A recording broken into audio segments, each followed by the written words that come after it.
first question for Sarah. Welcome back. This is your Thank acting you. comeback after 8 years or so, di ba? Ang tagal. Yes, thank so, you. number one, paano ka napayes to do a comeback with this series? And second, how have you adjusted dun sa taping ng Anay Ka Ba Muna, na nga pa, and paano mo na-overcome yon? Okay, so paano ba ako napayes? I think unang-una yung timing. The timing of the TV series being presented to me felt very right. And then, of course, the content, the material, nung binasa ko yung material, sabi ko parang para sa akin to. And yun na nga, when I started working on it with the whole team, our directors, the creatives, and my amazing co-actors, it was a confirmation na I made the right decision. And yes, kinabahan ako nung first taping day. Matagal ko nang hindi ginawa to. But it continuously feels right.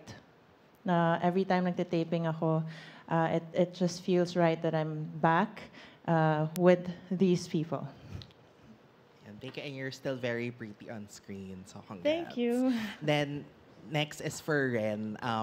Kasi you've worked with all the networks, pero ito ang tunay mong bahay, TV5, di ba? I mean, dito ka talaga nagsimula. So, kamusta yung pagbabalik mo and how is it also working with everyone? Parang most of them baka first time mo nakatrabaho or naka-reunite mo. Oo nga, karamihan sa mga tao, for sure, hindi nila alam na ito yung, dito nanggaling yung first ever teen-oriented show ko, which is Lip Gloss. So, ang tagal na nun. And sobrang proud na proud ako na naging part ako nun kasi talent lang ako before, dun sa mismong show na yon. And then napasok ako as one of the cast. And then, ngayon, cut to, may series kami na ginawa and then I'm part of the main cast. And para sa akin, sobrang malaking bagay siya. Lalong-lalo na, kita nyo naman, ang gagaling ng mga kasama ko. Walang tapon, yeah, that's the term. And of course, with Direk Albert na nakatrabaho ko na rin before sa isang malaking series din and sa isang pelikula na ginawa namin na action din. Si Direk Albert po talaga actually maglo-launch sa akin as an action star. Siya talaga kasi puro action yung pinagawa niya sa akin. So, makikita nyo na lang. Pero yeah, seriously, sobrang Sid!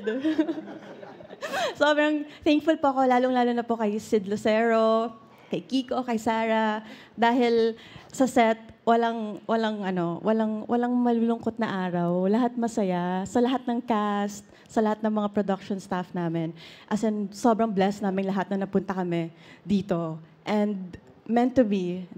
And sana lahat ng pinaghirapan namin, mapanood nila kasi para makita nyo kung bakit namin deserve mapunta dito sa TV5.